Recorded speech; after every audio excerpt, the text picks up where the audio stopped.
साथियों, आप सभी का इस प्लेटफॉर्म पर स्वागत है।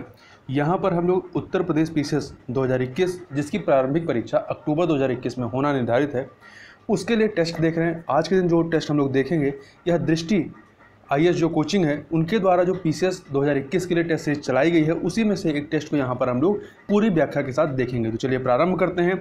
इसमें पहला प्रश्न है कि हाल ही में प्रधानमंत्री ने राष्ट्र को समर्पित वाराणसी प्रयागराज 6 लेन चौड़ीकरण परियोजना उद्घाटन किया, यह खंड कहाँ पर है? तो ये खंड जो है आपका राष्ट्रीय राजमार्ग 19 का है। ठीक है, तो देखिए प्रधानमंत्री ने राष्ट्रीय राजमार्ग 19 के खंड हड़िया जो कि प्रयागराज में है से राजा तालाब जो कि बनारस में है तक की 6 लेन वाली सड़क परियोजना को राष्ट्र को समर्पित किया है। यह राष्ट्रीय राजमार्ग 19 का चौड़ा किया गया 6 लेन वाला यह जो राजमार्ग है वो 73 किलोमीटर का है। आगे चलते हैं। निम्नलिखित में से कौन सा युग्म सुमेलित नहीं है? तो देखिए इसमें जो बी ऑप्शन है साइंटिस्ट ऑफ द ईयर 2020, ये अवार्ड जो है के सिवन को नहीं दिया गया है, बल्कि वरिष्ठ वैज्ञानिक हेमंत कुमार पांडे को लोकप्रिय दवा लुकोशिवियन सहित विभिन्न हर्बल दवाओं के विकास के लिए डीआरडीओ के साइंटिस्ट ऑफ द ईयर 2020 पुरस्कार से सम्मानित किया गया है। जबकि रविन्द्रनाथ टैगोर साहित्य पुरस्कार जो है ये राजकमल झा को दिया गया, उनके उपन्यास the city and the sea, ये तीसरा रविन्द्रनाथ टैगोर साहित्य पुरस्कार है। जबकि जो सी ऑप्शन में the legion of merit award जो है ये नरेंद्र मोदी को दिया गया है। ये अमेरिका के राष्ट्रपति द्वारा यह पुरस्कार आमतौर पर विभिन्न राष्ट्राध्यक्षों को और प्रमुखों को प्रदान किया जाता है। यह सम्मान ऑस्ट्रेलिया के प्रधानमंत्री स्कॉट मॉरिसन और जापान के पूर्व प्रधानमंत्री शिंजो एबे को भी प्रदान किया गया है। और जो डी वाला है एमिनेटेड इंजीनियर अवार्ड 2020, ये जो वर्तमान में रेलवे बोर्ड के अध्यक्ष और मुख्य कार्यकारी अधिकारी विनोद कुमार यादव हैं, उनको यह अवार्ड दिया गया है। आगे चलते हैं। निम्नलिखित में से किसे लोकसभा के महासचिव के रूप में नियुक्त किया गया है? उत्पल कुमार सिंह को नियुक्त किया गया है लोकसभा के महासचिव के रूप में, और इन्होंने स्नेहलता श्रीवास्तव का स्थान लिया है। अगला है बहरीन ग्रैंड प्रिक्स 2020 किसने जीता है? तो लुइस हैमिल्टन ने जीता है। किसने जीता? लुइस हैमिल्टन ने जीता है। और इसी के साथ ही लुइस हैमिल्टन फार्मूला 1 इतिहास में सबसे अधिक जीत 95 जीत जो है दर्ज करने की उपलब्धि हासिल की है। आगे चलते हैं। हॉकर संस्कृति के संदर्भ में निम्नलिखित कथनों पर विचार कीजिए। पहला, हाल ही में इसे यूनेस्को द्वारा मानवता की अमूर्त सांस्कृतिक विरासत सूची में शामिल किया गया, बिल्कुल सही है। दूसरा, यह भारत में सड़क पर भोजन पकाने और परोसने की लोकप्रिय शैली नहीं, ये भारत की नहीं बल्कि ये सिंगापुर की शैली है। ठीक है, सिंगापुर में स्ट्रीट फूड की हॉकर संस्कृति है ये। तो दो विकल्प दो गलत, मतलब कथन 2 गलत है, कथन 1 सही है। इस प्रकार से ऑप्शन ए जो है आपका वो सही हो जाएगा। आगे चलते हैं। निम्नलिखित में से किस ग्रह के प्राकृतिक उपग्रहों की संख्या जो है वो सबसे अधिक है? तो वर्तमान में शनि ग्रह की जो सैटर्न कहलाता है, इसके प्राकृतिक उपग्रहों की संख्या सर्वाधिक है। कुल कितने हैं? 82 हैं। जबकि बृहस्पति के कितने हैं? 79 हैं। आगे चलते हैं क्वेश्चन नंबर 7 पे। भूकंप तरंगों के संदर्भ में निम्नलिखित कथनों पर विचार कीजिए। पहला, पी तरंगे गैस के साथ साथ ठोस माध्यम से भी गुजर सकती हैं, बिल्कुल सही है, गुजर सकती हैं। दूसरा, अधिकेंद्र से 115 डिग्री पर इसे सिस्मोग्राफ पी तरंगों का पता तो लगा सकता है, परंतु एस तरंगों का नहीं।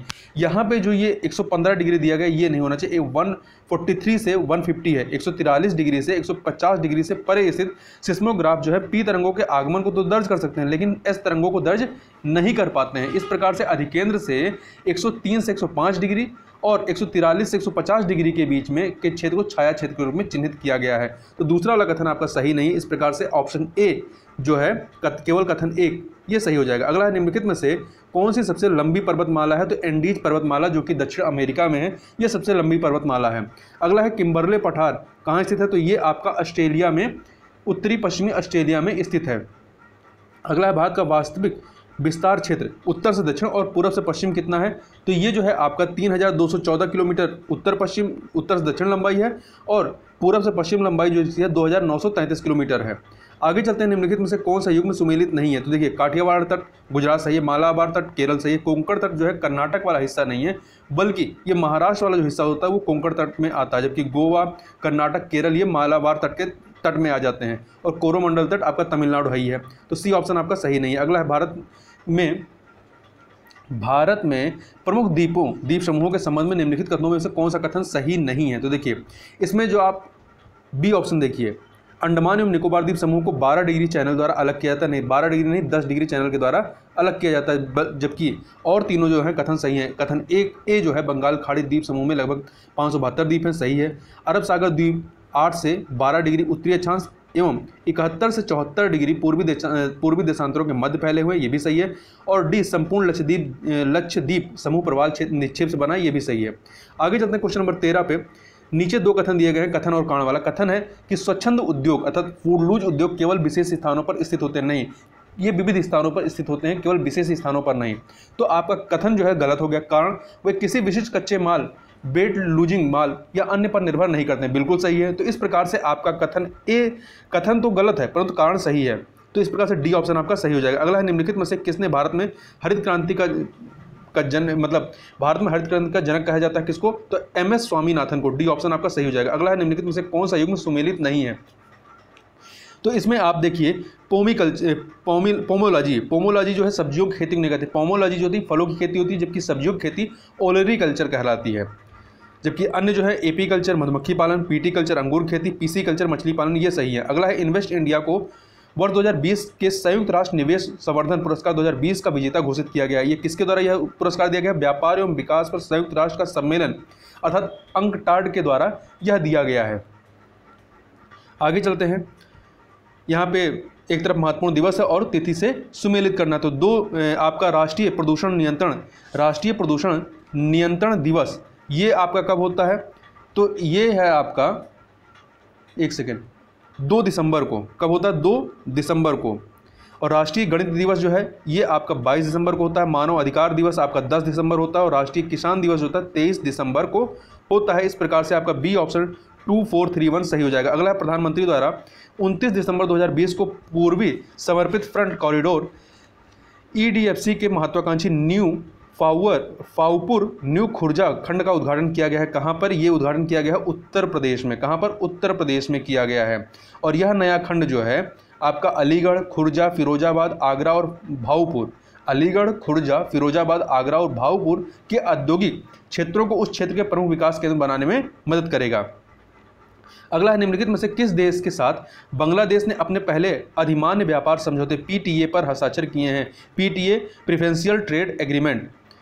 तो भूटान के साथ इन्होंने समझौता किया। अगला है, 30 दिसंबर 2020 को केंद्रीय मंत्रिमंडल ने वर्ष 2021 में 3 भारतीय मिशनों को शुरू करने की मंजूरी दी है। निम्नलिखित में से कौन सा देश उनमें से एक नहीं है? तो लिथुआनिया जो है इसमें शामिल नहीं है, जबकि एस्टोनिया, पराग्वे, डोमिनिक गणराज्य ये इसमें शामिल हैं। आगे चलते हैं। निम्नलिखित में से कौन सा युग्म सही सुमेलित है? देखिए, स्टेपी घास के मैदान आपके मध्य एशिया में होते हैं और डाउन्स ऑस्ट्रेलिया में पाए जाते हैं। इस प्रकार से ए ऑप्शन आपका सही है। जबकि पंपास जो है पंपास उत्तरी अमेरिका में दक्षिणी अमेरिका में पाए जाते हैं। तो पंपास, लानोज और सेराडो दक्षिण अमेरिका में होते हैं, जबकि आपके डाउन्स और रेजलैंड जो है ये ऑस्ट्रेलिया में होते हैं। समाना और बेल्ट जो होते हैं ये अफ्रीका में पाए जाते हैं। अगला है, ग्रेट इथोपियन रेनिसा डैम जो है किस नदी पर बनाया गया है? तो ये ब्लू नदी पर बनाया जा रहा है, ब्लू नदी पर। और यह इथोपिया में ब्लू नदी पर बना एक गुरुत्व बांध है।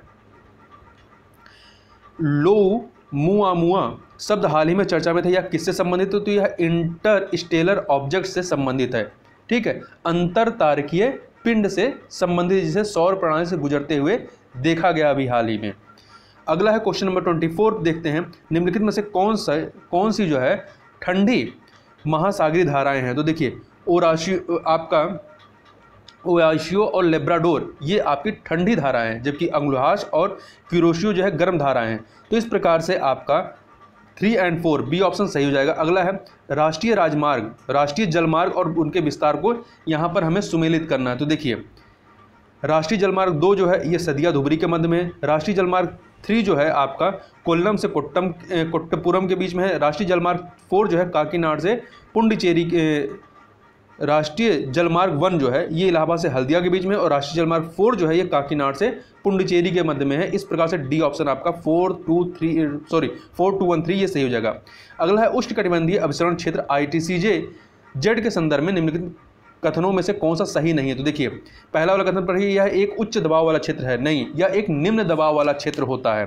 ठीक है, अतः इस क्षेत्र में वायु ऊपर उठने लगती है। तो ए ऑप्शन आपका सही नहीं है, बाकी और सभी सही हैं। आगे चलते हैं। पर्यावरणीय, सामाजिक और ग्रामीण विकास में मदद करने के उद्देश्य बंजर भूमि पर जंगलों और वनीकरण का प्रबंधन तथा संरक्षण क्या कहलाता है? ये सामाजिक वानिकी कहलाता है। देखिए, राष्ट्रीय कृषि आयोग ने वर्ष 1976 1976 में सामाजिक वानिकी को 3 श्रेणियों में वर्गीकृत किया, शहरी वानिकी, ग्रामीण वानिकी और फार्म वानिकी। आगे चलते हैं क्वेश्चन नंबर 28 पे।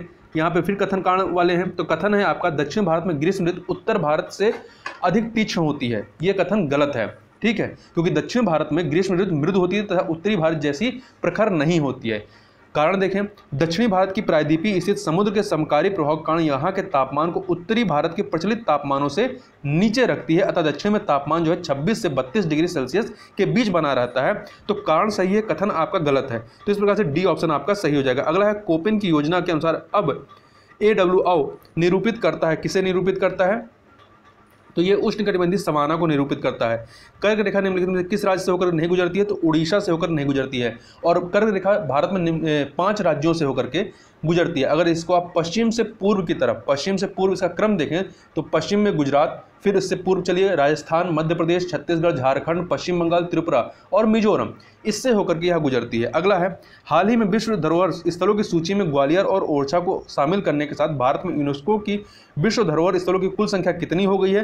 तो कुल वर्तमान में 40 हो गई। कितनी हो गई? 40 हो गई है, जिसमें से 32 सांस्कृतिक स्थल हैं, 7 प्राकृतिक स्थल है और 1 मिश्रित स्थल है। और इस प्रकार से विश्व में भारत जो है छठे स्थान पर है। अगला है 32 नंबर क्वेश्चन देखते हैं। आत्मनिर्भर भारत रोजगार योजना के संदर्भ में निम्नलिखित कथनों में से कौन सा सही है, कौन सा या से सही है? तो देखिए, पहला कथन पढ़िए, इस योजना को केंद्रीय मंत्रिमंडल द्वारा अनौपचारिक क्षेत्र में रोजगार को बढ़ावा देने के लिए दिसंबर 2020 में अनुमोदित किया गया था। तो ये कथन गलत है, क्योंकि यहाँ अनौपचारिक लिखा गया है, जबकि ये औपचारिक क्षेत्र में रोजगार को बढ़ावा देने के लिए लाया गया था। दूसरा, इस योजना की संपूर्ण अवधि 2020-2030 है। बिल्कुल सही है, ठीक है। वैसे भी यदि आप ऑप्शन 1 हटा दीजिए तो बचेगा क्या? ऑप्शन बी बचेगा, 2 और 3, तो बी आपका सही हो जाएगा। तीसरा कथन पढ़ लीजिए, योजना के तहत भारत सरकार 1 अक्टूबर 2020 से लेकर के 30 जून 2021 तक संलग्न किए गए नए कर्मचारियों के साथ में 2 वर्ष के लिए सब्सिडी प्रदान करेगा। क्वेश्चन नंबर 33 देखते हैं। निम्नलिखित में से किस देश ने 2 दिसंबर 2020 को जलवायु आपातकाल घोषित किया है? न्यूजीलैंड ने घोषित किया है, ठीक है। और इस तथा साथ ही वर्ष 2025 तक 2025 तक अपने सार्वजनिक क्षेत्र को कार्बन न्यूट्रल बनाने की घोषणा की है। ग्लोबल टेररिज्म इंडेक्स 2020 में भारत की रैंक क्या है? 8वीं रैंक है। भारत की 8वीं रैंक है, ठीक है, ग्लोबल टेररिज्म इंडेक्स में। जबकि पहले नंबर पे अफगानिस्तान है, दूसरे पे आपका इराक है, तीसरे पे नाइजीरिया है। हाल ही में समाचारों में रहा नोंगपोक सेकमई क्या है? तो ये भारत का सर्वश्रेष्ठ पुलिस स्टेशन है, ठीक है। सी ऑप्शन आपका सही हो जाएगा। तो ये कहाँ पर है? तो ये मणिपुर के थौबल जिले के नोंगपोक सेकमई पुलिस स्टेशन को वर्ष 2020 के लिए देश का सर्वश्रेष्ठ पुलिस स्टेशन के रूप में चुना गया है। तो याद रखिएगा कहाँ का है, ये मणिपुर का है। अगला है, ट्रांस साइबेरियन रेलवे के संदर्भ में निम्नलिखित कथनों पर विचार कीजिए। तो देखिए, पहला कथन, यह पश्चिम में बाल्टिक सागर से पूर्व में जापान सागर तक परिचालित है। बिल्कुल सही है। यह विश्व का सबसे लंबा विद्युतीकृत रेल मार्ग है। ये भी सही है। इस प्रकार से सी ऑप्शन आपका सही हो जाएगा। आगे चलते हैं क्वेश्चन नंबर 37। भारत की निम्नलिखित में से कौन सी अनुसूचित जनजाति अपने अफ्रीकी मूल के लिए प्रसिद्ध है? तो ये आपकी है कर्नाटक के सिद्धि या हबसी। ये अफ्रीकी मूल की एक जनजाति है जो दक्षिण एशिया में निवास करती है और मुख्य रूप से भारत के 3 राज्यों गुजरात, कर्नाटक और आंध्र प्रदेश में पाए जाते हैं, ठीक है। भारत में सिद्धि लोगों का पहला प्रालेखित रिकॉर्ड 1100 ईस्वी का है, जब वे पश्चिम भारत में बसे थे। अगला है, निम्नलिखित में से कौन सा जलवायु प्रकार गर्म शुष्क ग्रीष्मकाल और शीतकाल में वर्षा की एकाग्रता की विशेषता रखता है? तो भूमध्य सागरीय जलवायु जो है ये रखता है। अगला है, महासागर का स्तर और इस नाम से भी जाना जाता है, तो इसको सुमेलित करना। देखिए, एपी पैलेजिक जोन आपका सूर्य प्रकाश क्षेत्र होता है।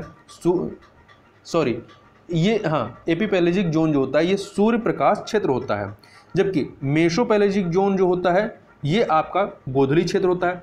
बाथ पैलेजिक जोन जो होता है ये आपका मध्यरात्रि क्षेत्र होता है। और हैडल पैलोजिक जोन जो होता है ये गहरा क्षेत्र होता है। इस प्रकार से बी ऑप्शन 3, 4, 1, 2 ये सही हो जाएगा। अगला है, इनमें से किस भारतीय राज्य की सीमा बांग्लादेश से लगती है? तो इनमें से किसकी लगती है? तो इनमें से जो आपकी मिजोरम है इसकी सीमा लगती है। भारत के कुल 5 राज्यों असम, पश्चिम बंगाल, मिजोरम, मेघालय, त्रिपुरा, असम, पश्चिम बंगाल, मिजोरम, मेघालय, त्रिपुरा की सीमा बांग्लादेश से लगती है। और भारत की सबसे लंबी सीमा किसके साथ लगती है? बांग्लादेश के साथ ही लगती है। भारत का सबसे प्राचीनतम भौगोलिक क्षेत्र कौन सा है? तो ये है आपका प्रायद्वीपीय पठार। क्वेश्चन नंबर 42 पे चलते हैं। उत्तर प्रदेश के किस जिले को भारत की इत्र राजधानी के रूप में जानते हैं? कन्नौज को। कन्नौज जिला बीड़ी उद्योग के लिए भी प्रसिद्ध है। उत्तर प्रदेश राज्य खनिज विकास निगम लिमिटेड की स्थापना कब की गई? तो 1974 में की गई, 1974, सी ऑप्शन। तथा वर्ष 1998 में उत्तर प्रदेश की पहली खनिज नीति भी घोषित की गई। अगला है नमामि गंगे कार्यक्रम के संदर्भ में निम्नलिखित कथनों पर विचार कीजिए। इसे केंद्र सरकार द्वारा वर्ष 2014 में लॉन्च किया गया, सही है। नमामि गंगे कार्यक्रम के मुख्य स्तंभों में से एक जैव विविधता भी है। तो दोनों ही कथन आपके पूरी तरीके से सही है, सी ऑप्शन आपका सही हो जाएगा। अगला है झील है दूसरे स्थान कहाँ से सुमेलित है? डिडवाना झील आपका राजस्थान में है, वेम्बनाथ झील केरल में, फुलहर झील उत्तर प्रदेश में और लोनार झील महाराष्ट्र में है। इस प्रकार से आपका बी ऑप्शन 2, 3, 4, 1 सही हो जाएगा। अगला है दिसंबर 2020 में कोलकाता के माजरहाट पुल का नाम बदलकर क्या किया गया है? तो इसका नाम जय हिंद पुल कर दिया गया है। दिसंबर 2020 में पश्चिम बंगाल के मुख्यमंत्री ने कोलकाता में नवनिर्मित माजरहाट पुल का उद्घाटन किया, जिसका नाम नेताजी सुभाष चंद्र बोस को उनकी 125वीं जयंती जो कि 23 जनवरी को थी श्रद्धांजलि देने के लिए जय हिंद पुल के रूप में कर दिया गया है। क्वेश्चन नंबर 47 देखते हैं। मार्ग अभ्यास के संबंध में निम्नलिखित कथनों पर विचार कीजिए। पहला कथन, यह दिसंबर 2020 में भारत और रूस की वायुसेना ने संयुक्त रूप से इस अभ्यास का आयोजन किया। तो ये गलत है, क्योंकि वायुसेना ने नहीं बल्कि नौसेना ने अभ्यास किया था। दूसरा, यह पूर्वी हिंद महासागर क्षेत्र में आयोजित किया गया, बिल्कुल सही। तो कथन ऑप्शन बी जो है कथन 2 ये सही हो जाएगा। निम्नलिखित में से कौन किसे टाइम मैगजीन का किड ऑफ द ईयर नामित किया गया है? तो ये पुरस्कार दिया गया है गीतांजलि राव को, ठीक है। 15 वर्षीय भारतीय अमेरिकी वैज्ञानिक और आविष्कारक गीतांजलि राव को दिसंबर 2020 में टाइम मैगजीन के पहले किड ऑफ द ईयर का नाम दिया गया है। यह पहली बार जब टाइम मैगजीन ने किड ऑफ द ईयर पुरस्कार लॉन्च किया है। अगला, निम्नलिखित में से कौन सा देश दिसंबर 2020 में चंद्रमा की सतह पर अपना राष्ट्रीय ध्वज फहराने वाला विश्व का दूसरा देश बन गया है? तो चीन है। चीन जो है ऐसा कारनामा करने वाला दूसरा देश है, ठीक है। तो याद रखिएगा, इससे पहले पहला जो था अमेरिका ने वर्ष 1969 में 1969 में मानवयुक्त अपोलो 11 मिशन के दौरान चंद्रमा पर पहला ध्वज फहराया था, और चीन ने यह ऐतिहासिक उपलब्धि चांग 5 मिशन के दौरान प्राप्त की है। अगला है नरेंद्र सिंह कंपानी का हाल ही में निधन हो गया। उन्हें क्यों किस लिए जाना जाता था? तो फाइबर ऑप्टिक्स के जनक के रूप में। हिंद महासागर के निम्नलिखित द्वीपों का पश्चिम से पूर्व की ओर व्यवस्थित कीजिए। तो देखिए, सबसे पश्चिम में आपका सोकात्रो है, फिर रियूनियन है, फिर डियागो गार्सिया, फिर सबसे पूर्व में शहीद द्वीप होगा। तो ए ऑप्शन आपका सही हो जाएगा। अगला है क्वेश्चन नंबर 52। ज्वार भाटा के प्रकार के संदर्भ में निम्नलिखित कथनों पर विचार कीजिए। पहला, बृहद ज्वार तब होता है जब सूर्य, चंद्रमा और पृथ्वी एक सीधी रेखा में होते हैं, बिल्कुल सही। जब सूर्य और चंद्रमा एक दूसरे के समकोण पर होते हैं तो निम्न ज्वार होते हैं, ये भी सही है। तो आपका 1 और 2 दोनों सही है, ऑप्शन सी सही हो जाएगा। ज्वालामुखी स्थलाकृति और उसकी विशेषताओं को सुमेलित करना। देखिए, डाइक जो है आपका धरातल और दीवार की भांति संरचना होता है। सिल जो होता है ये आपका क्षैतिज तल में एक चादर के रूप में होता है। बैथोलिथ जो होता है ये मैग्मा भंडारों का जमा हुआ भाग होता है, और लैकोलिथ जो होता है ये गुंबद नुमा विशाल अंतर्वेदी चट्टानें होती हैं। इस प्रकार से 3, 4, 1, 2 ए ऑप्शन आपका सही हो जाएगा। अगला है निम्नलिखित में से कौन सा एक डबल लैंडलॉक देश है? तो लिचेस्टीन है। देखिए, डबल लैंडलॉक देश का अर्थ होता है केवल लैंडलॉक पड़ोसी देश, मतलब से जो पड़ोसी वो भी लैंडलॉक हों। तो ऐसे 2 देश हैं, उज्बेकिस्तान और लिंचेस्टीन जो है ये यूरोप में है। यूरोप में लिंचेस्टीन 2 लैंडलॉक देशों से घिरा हुआ है, स्विट्जरलैंड और ऑस्ट्रिया से। जबकि एशिया में उज्बेकिस्तान जो है ये 5 भूभाग वाले देशों से घिरा हुआ है, अफगानिस्तान, कजाकिस्तान, किर्गिस्तान, तजाकिस्तान और तुर्कमेनिस्तान से। अगला, भारतीय मानक समय ग्रीनविच मीन टाइम से आगे है। कितना आगे है? तो यह जो है 5 घंटे 30 मिनट आगे है, 5 घंटे 30 मिनट आगे है। देखिए, विश्व के देशों में आपसी समझ के तहत यमोत्तर को 7 डिग्री 30 मिनट देशांतर के गुणांक पर चुना जाता है। यही कारण है कि 82 डिग्री 30 मिनट ईस्ट को या 82 डिग्री 30 मिनट पूर्वी को भारत की मानक यमोत्तर के रूप में चुना गया है, जो उत्तर प्रदेश के इलाहाबाद के पास मिर्जापुर से होकर के गुजरता है। अगला है क्वेश्चन नंबर 56 पे, भारत के किस राज्य को मोलासेस बेसिन के नाम से भी जाना जाता है? तो मिजोरम को जाना जाता है, ठीक है। अगला है ग्रेट हिमालयन रेंज की अनुमानित लंबाई कितनी है? तो इसकी अनुमानित लंबाई जो है आपकी वो है 2500 किलोमीटर, 2500 किलोमीटर है। अगला है पूर्व से पश्चिम दिशा में पठारों का, पूर्व से पश्चिम दिशा में पठारों का सही क्रम बताना है। तो देखिए इसमें पूर्व से पश्चिम दिशा में यदि आप आएंगे तो सबसे पूर्व में आपका मेघालय, फिर छोटा नागपुर, फिर मालवा, फिर मेवाड़ है। अगला है प्रवासन के संदर्भ में निम्नलिखित कथनों में से कौन सा सही है, कौन सा सही है। तो देखिए पुल फैक्टर के कारण लोग अपने निवास स्थान या मूल निवास को छोड़ देते हैं, ये सही नहीं है। पुश फैक्टर विभिन्न स्थानों से लोगों को आकर्षित करता है, ये भी सही नहीं है। तो अर्थात ना एक सही है ना दो सही है, अर्थात डी ऑप्शन आपका सही हो जाएगा। देखिए पुश फैक्टर में क्या होता है, पुश फैक्टर ये कारक किसी व्यक्ति को अलग अलग कारणों से मूल निवास अर्थात आउट माइग्रेशन को मतलब मूल निवास को छोड़ने और किसी अन्य स्थान पर स्थानांतरित करने के लिए विवश करते हैं, ठीक है। और जो पुल फैक्टर होता है ये क्या होता है, ये कारक उन कारकों को इंगित करते हैं जो प्रवासियों को मतलब इन माइग्रेशन किसी क्षेत्र की ओर आकर्षित करते हैं। अगला है जनजाति और राज्य को सुमेलित करना है। तो देखिए चेचू जनजाति आपकी तेलंगाना संबंधित है, हलाम जनजाति जो है ये आपकी त्रिपुरा संबंधित है, कातकारी जनजाति जो है ये आपका महाराष्ट्र से और थारू उत्तर प्रदेश से। ए ऑप्शन 3142 ये सही हो जाएगा। क्वेश्चन नंबर 61 चलते हैं। आगरा मेट्रो रेल परियोजना की कुल लंबाई क्या है जिसके पहले चरण के निर्माण का उद्घाटन हाल ही में प्रधानमंत्री नरेंद्र मोदी के द्वारा किया गया है। तो इसकी कुल लंबाई जो है पहले चरण की 29.4 किलोमीटर है। B option. निम्नलिखित कथनों में से कौन सा या कौन से सही हैं। हाल ही में उत्तर प्रदेश राज्य पर्यटन विभाग ने राज्य में जल पर्यटन को बढ़ावा देने के लिए भारतीय अंतर्देशीय जलमार्ग प्राधिकरण के साथ एक समझौता ज्ञापन पर हस्ताक्षर किया है। बिल्कुल सही है। भारतीय अंतर्देशीय जलमार्ग प्राधिकरण का मुख्यालय कहाँ पे है, तो ये उत्तर प्रदेश के नोएडा में है, ये भी सही है। इस प्रकार से सी ऑप्शन 1 और 2 दोनों सही हैं, आपका सही हो जाता है। एशिया कप 2021 की मेजबानी निम्नलिखित में से कौन सा देश करेगा, तो श्रीलंका के द्वारा ये मेजबानी की जाएगी, जबकि पाकिस्तान वर्ष 2022 में टूर्नामेंट की मेजबानी करेगा। 21 में जो है आपका श्रीलंका, 22 में पाकिस्तान। 8 दिसंबर 2020 को दक्षिण एशियाई क्षेत्रीय सहयोग संघ सार्क चार्टर दिवस के रूप में कौन से संस्करण का आयोजन किया गया, 36वें संस्करण का आयोजन किया गया, जो कि कहाँ पर, थिम्बू में ये आयोजित किया गया। सार्क चार्टर को 8 दिसंबर 1885 को सार्क के राष्ट्राध्यक्षों या सरकार द्वारा ढाका बांग्लादेश में अपने प्रथम शिखर सम्मेलन के दौरान अपनाया गया था। वर्ष 2020 के लिए संस्थागत श्रेणी में संयुक्त राष्ट्र जनसंख्या पुरस्कार दिया गया है। किसे दिया गया है, हेल्प एज इंडिया को दिया गया। तो देखिए हेल्प एज इंडिया इसको संस्थागत श्रेणी में दिया गया और भूटान की रानी मदर गयालुम संगे चोडेन वांगचुंग को व्यक्तिगत श्रेणी में वर्ष 2020 के लिए संयुक्त राष्ट्र जनसंख्या पुरस्कार से सम्मानित किया गया है। इस पुरस्कार की स्थापना वर्ष 1981 में संयुक्त राष्ट्र महासभा द्वारा की गई थी और इसे वर्ष 1983 में पहली बार प्रस्तुत किया गया था। संयुक्त राष्ट्र जनसंख्या पुरस्कार के इतिहास में पहली बार किसी भारतीय संस्थान को यह सम्मान प्रदान किया गया है और अंतिम बार यह पुरस्कार 28 वर्ष पहले 1992 में JRD टाटा को व्यक्तिगत श्रेणी में प्रदान किया गया था। निम्नलिखित में से कौन सा एक बौना ग्रह है, तो प्लूटो जो है एक बौना ग्रह है। आगे चलते हैं। प्रधान मध्याह्न रेखा और भूमध्य रेखा मिलते हैं कहाँ पे, तो गिनी की खाड़ी में। सी ऑप्शन आपका सही हो जाएगा। देखिए 0 डिग्री अक्षांश जो होता है जिसे भूमध्य रेखा के रूप में जाना जाता है, और जो 0 डिग्री देशांतर होता है जिसे प्रधान मध्याह्न रेखा के रूप में जाना जाता है। तो देखिए ऐसे मान लीजिए ये आपका ग्लोब है, ये नॉर्थ है, ये साउथ है, ये ईस्ट है, ये वेस्ट है। तो ये नॉर्थ साउथ जो होता है ये अक्षांश हो गया और ईस्ट वेस्ट जो हो गया ये देशांतर हो गया, ठीक है। तो नॉर्थ साउथ वाला जो आपका 0 डिग्री अक्षांश है ये भूमध्य रेखा है, और जबकि ईस्ट वेस्ट वाला जो देशांतर रेखा है ये प्रधान मध्याह्न रेखा के रूप में जानी जाती है। ये अटलांटिक महासागर के मध्य में अफ्रीकी तट पर गिनी की खाड़ी में ये मिलते हैं।